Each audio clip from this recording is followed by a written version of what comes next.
as is usual, when we pull our dinghy up onto the boat, we pull the plug in the back of the dinghy so that and tie it down. But we pull the plug so that if it rains or a wave comes up over the side of the boat and water gets in the dinghy, it just drains right back out again.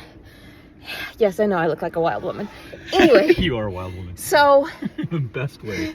We are sitting here in the cabin, and a really weird coincidence, and I swear this happened. I'm thinking to myself, because we're talking about the fact that the wind is blowing, and we just reset the anchor to give us more scope so we're not as bumpy.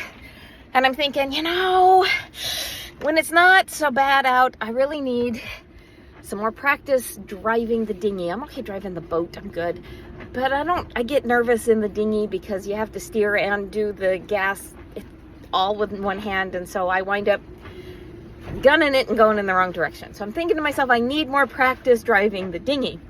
And we hear from outside, hey, hey, hey! And I'm like, is that... So we look out. We look out, and they're yelling at us, and we're like, what's going on? And they're yelling, hey, and their dinghy is moving away from the boat, and one of them's on deck yelling, hey, and I'm looking at the dinghy, I'm like, Troy, there's nobody in the dinghy!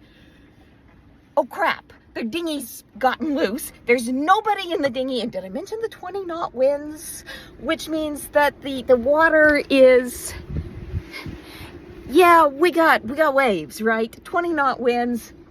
And so Troy and I, with little white caps. Yeah, so Troy and I are scrambling at this point because they got a really nice dinghy. I mean, it has a cover to shade them, and I mean, this is a pricey dinghy, and you can't get from your boat to anywhere without a dinghy. And this dinghy's headed to Cuba because there's nothing between us and Cuba but a sandbar too. Now they might see their dinghy again. It might come back again, but probably not in the same condition and repurposed for another group.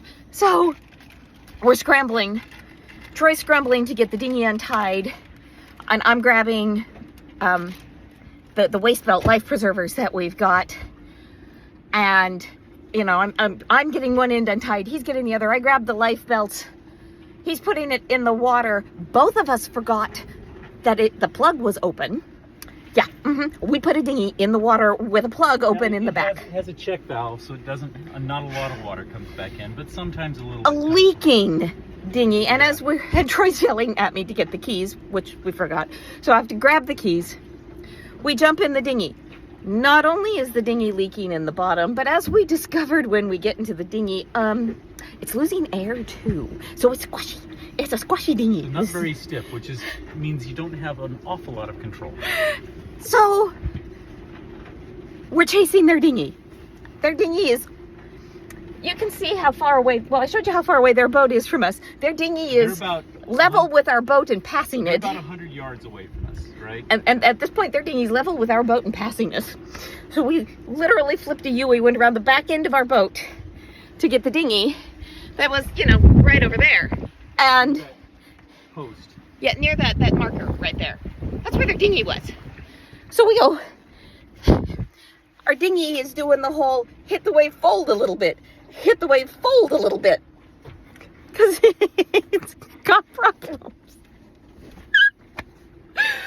So, as I'm grabbing stuff, I asked Troy if he wanted me to come with him, and he's like, yeah. It didn't occur to me that, saving somebody else's dinghy is kind of a two-person job. What's he gonna do? So we get to the dinghy, and short but intense discussion of, do you want to drive our dinghy or do you want to get into their dinghy, Angela? And it weighed in favor of Troy getting in their dinghy because he's a better driver and the engine wasn't going. So, but back to the whole, Angela needs practice driving the dinghy. Oh my God. So now, she's getting practice driving the dinghy in 20 to 25 knot winds with waves that are bouncing up and down in a dinghy that's kind of folding as it's going along instead of going nice and flat. And we're going into the wind, which means the front end of the dinghy wants to do this. And so instead of sitting in the back next to the engine where I can, steer, I'm having to scooch forward because the dinghy wants to flip up, and if it flips over, I'm toast.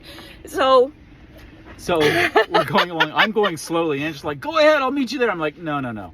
And so I'm going as slowly as I can because their dinghy is much larger, to try to kind of make a wake for Angela to ride in, but she can't hear me at all. And it doesn't. The wind is howling, and we're 30 feet apart, and she cannot hear me yell at her to ride in our wake.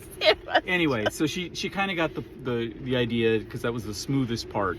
And we get up to their dinghy, and they're like, "Thank you. We I don't know what we've done." Like, we're on 16. You can just hail us and call on the radio. We monitor 16 like we're supposed to. It's like, oh yeah, I guess that would have been the next thing. That should have been the first thing, because yelling "hey" in a storm is not going to get It's amazing the that they heard us, that we heard them. It's amazing that we heard them. Anyway, So we got their dinghy back to them. They're great guys. It looks. they're very grateful. It apparently just slipped its line when they tied it. So And it looks like Larry's wife, who is Scott's sister, has joined them, and I'm looking forward to meeting her. She's lovely. So it was. As we're grabbing hold of their dinghy for Troy to get on board, Troy's comment is, "Dang, I wish I had my camera. We should be filming this." it would have been a good show. You guys would have enjoyed it. It would have been an experience for you. It's like you would have been along for the ride. We're not reenacting it No. for you. No. Anyway. You get the verbal version. That's it. Excitement! Yay! Love you. Bye, guys.